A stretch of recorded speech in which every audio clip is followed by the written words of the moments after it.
17 570 рублей. Вот новый оклад дорожников первого разряда. И это еще без северных районных надбавок и премий. Правительство Коми повысило тарифную ставку аж на 15%.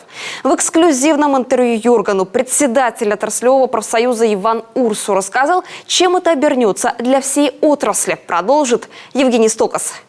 Дополнение к отраслевому тарифному соглашению по дорожному хозяйству региона, принятое правительством, в одночасье повысило престиж отрасли в Коми. Рост ставок сразу на 15%. Это большой прорыв для республики, считает председатель профсоюза работников автотранспорта и дорожного хозяйства региона Иван Урсу. Иван Семенович, расскажите, пожалуйста, что значит для 5000 работников дорожной отрасли, которых коснется эта мера, вот это повышение? Когда я пришел, возглавил профсоюз работников транспорта и дорожного хозяйства, ставка первого разряда, о котором мы сейчас говорим, она составляла 715 рублей.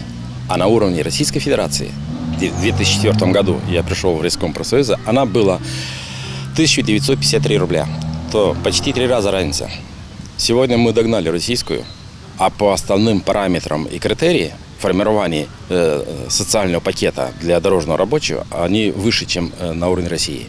В натуральном выражении цифры выглядят достойно. К примеру, рабочий 6-го разряда с новой ставкой в 17 570 рублей и с коэффициентом за разряд 2,23 за месяц получит около 40 тысяч рублей. Это голый оклад, еще без премии, северных, районных и стимулирующих. Обязательства за это берет на себя правительство республики. Гарантия исполнения тарифного соглашения, в основном она лежит непосредственно правительству Республики Коми, за что мы ей огромное спасибо хотим сказать по одной простой причине. Все эти гарантии по оплате труда, по социальным гарантиям заложены в стоимости всех дорожных работ, и со стороны правительства они исполняются безупречно. Как никогда, и вам хочу сказать, что вот такое исполнение в Российской Федерации не в каждом регионе вы найдете.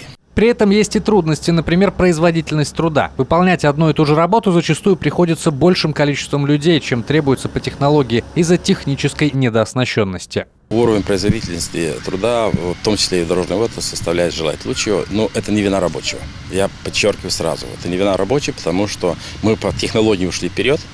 То есть с обеспечением непосредственно технологически, скажем так, орудие труда, то есть еще ее не догнали. Поэтому мы с вами видим о том, что на многие улицы люди работают лопатой. Когда там должен работать непосредственно уже другая механизированная техника. Компании дорожной отрасли стараются достичь прогресса в этом направлении, но работы еще предстоит достаточно. Что же касается социального обеспечения дорожной отрасли, оно остается на контроле правительства и главы Коми. Евгений Стокас, Дмитрий Булаев, Юрган.